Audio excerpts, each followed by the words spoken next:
Kain po tayo ng pansit, batil patong. Ayan, pansit daw po ito ng mga taga Tugigaraw. So, ayan, titingnan po natin kung masarap siya. First time ko pong kakain itong batil patong na to.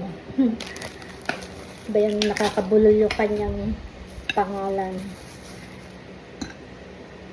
So, ganito yung ano niya, yung pinakapansit niya, yung bilog ang ginamit na pansit.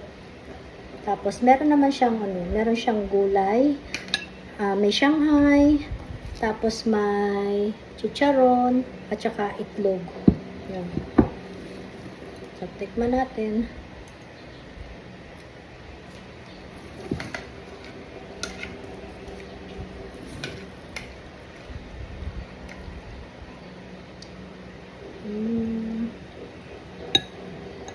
Pwede na rin.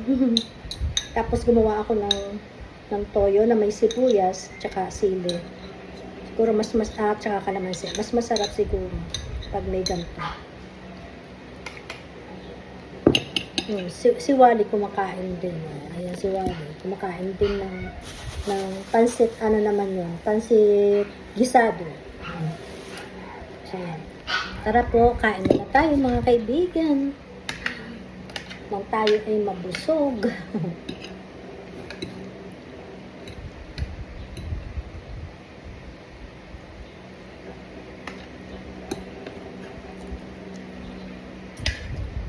Yan, mas okay nga siya pagka may sili.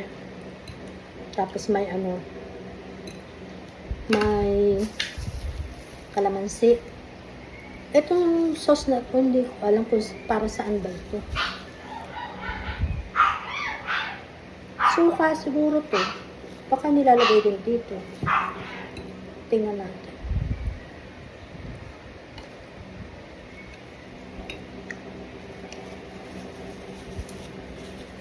Suka nga siguro. Kasi may siya eh.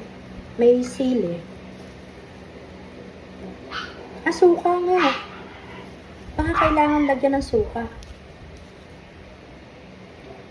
Yan. First time kasi natin kumain ng batil patong. Siguro gano'n ang pagkain nito. Nilalagyan siya ng suka. Tikman natin kung anong lasa. Ano kaya yun?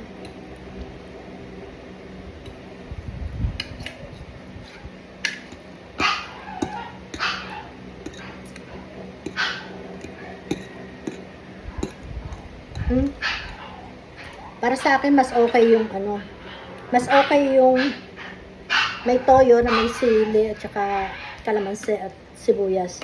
Yan, mas okay siya na siyang panlagay dito. Wag na lang to. Kunin na lang natin itong sibuyas. Sayang.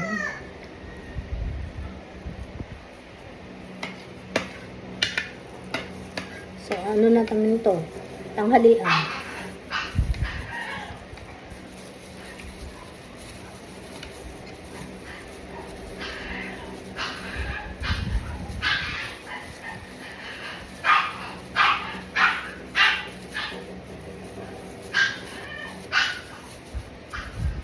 Wali, kunin mo yung aking tubig ha.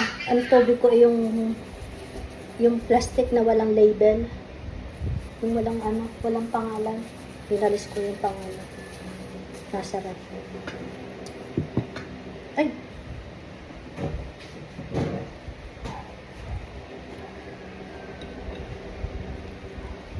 Ayan. Maraming salamat sa panonood niyo mga kaibigan. Ako po ay kakain muna para matapos natin itong kakainin natin. Bigyan muna natin ng oras yung ating pagkain. Ayan. Salamat. Paalam.